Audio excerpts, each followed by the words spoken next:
Coverage on the BBC News channel. If you want to carry on watching, coverage will continue on BBC Parliament, and there'll be all the latest reaction coming up on BBC News at 1 live from Westminster. The Prime Minister has been on her feet now for 2.5 hours answering questions about her Brexit deal, and very few voices raised in support of her.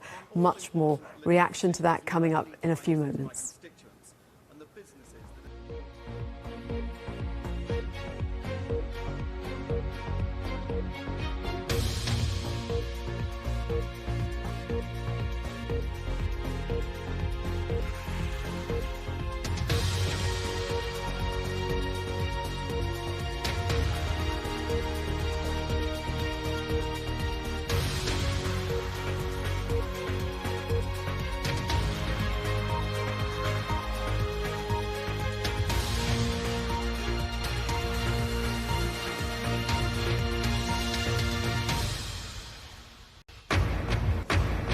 Four ministers resign in protest at Theresa May's draft Brexit deal, two of them from the Cabinet.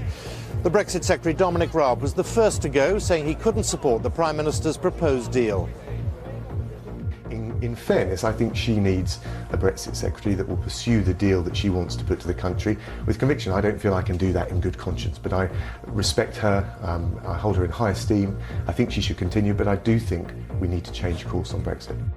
Theresa May is facing a grilling in Parliament, but has warned that voting against the deal would put the country back to square one.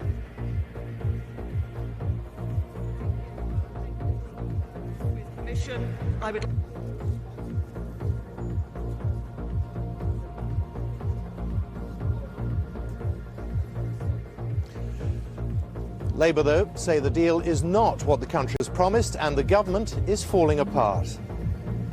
We'll have all the latest from Westminster amid mounting speculation of a challenge to the Prime Minister's leadership. And the other main story is this lunchtime. More than 130 people are still missing after the worst wildfires in the history of California. No socks. The police officer who was a paedophile found guilty of raping a 13-year-old girl.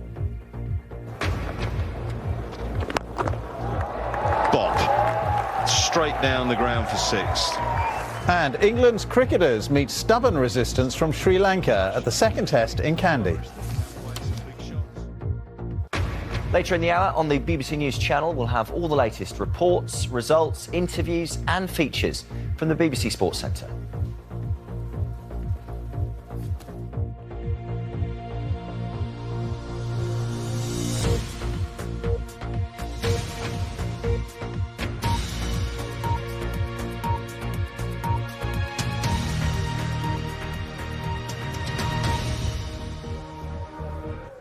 Good afternoon and welcome to the BBC News at 1 on another dramatic day here at Westminster, where Theresa May's draft Brexit deal is under threat after the resignation of two cabinet ministers.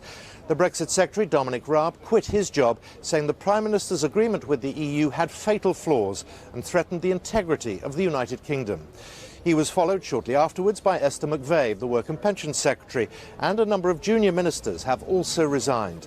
Mrs May herself has spent the morning in the Commons answering questions from MPs, many of whom criticised her plan, and there's now growing speculation a leadership challenge could be imminent. Our first report is from our political correspondent Leila Nathu. In the House of Commons behind me, that'll nearly 3 hours now she's been defending the deal that is now facing so much criticism. We'll have more from Westminster a little later, but now back to you, Ben. Simon, thank you very much indeed. Well, let's just examine now in a little bit more detail for you the key elements of that draft Brexit agreement that the Prime Minister has signed up to. And our reality check correspondent Chris Morris is here with me now. Chris. Thanks, Ben.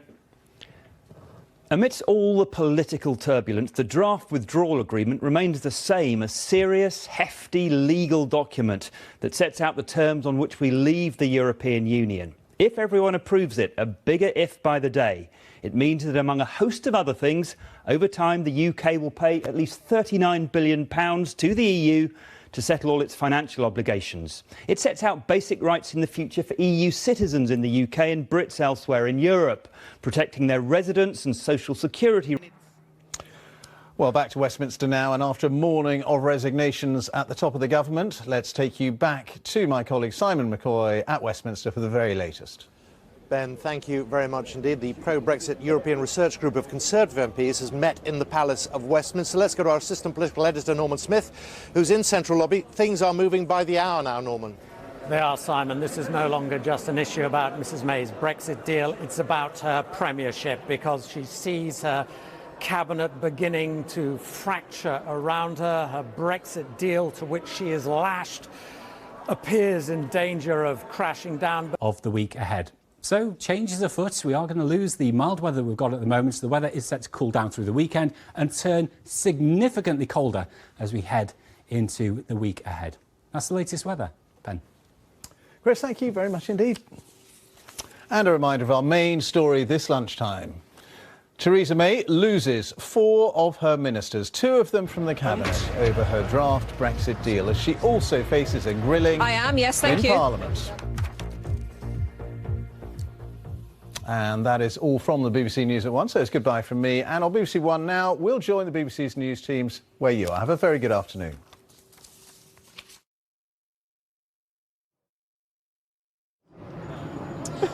And yes, welcome back to our continuing coverage from Westminster of what has been a tumultuous morning and afternoon so far here for Theresa May. She is certainly tenacious and she certainly has stamina. She's still talking in the House of Commons as I speak to you. But not everyone is still in the House of Commons listening to her, and members of the European Research Group, the Conservative backbench group which supports Brexit and which is deeply unhappy with her withdrawal deal, that draft deal, they have been meeting. I'll just show you a live shot now, I think, of St Stephen's Gate, where we are expecting Jacob Rees-Mogg, prominent amongst those ERG members, of course, to make an appearance soon, and he has submitted a letter, we understand, a letter of no confidence in Theresa May to the 1920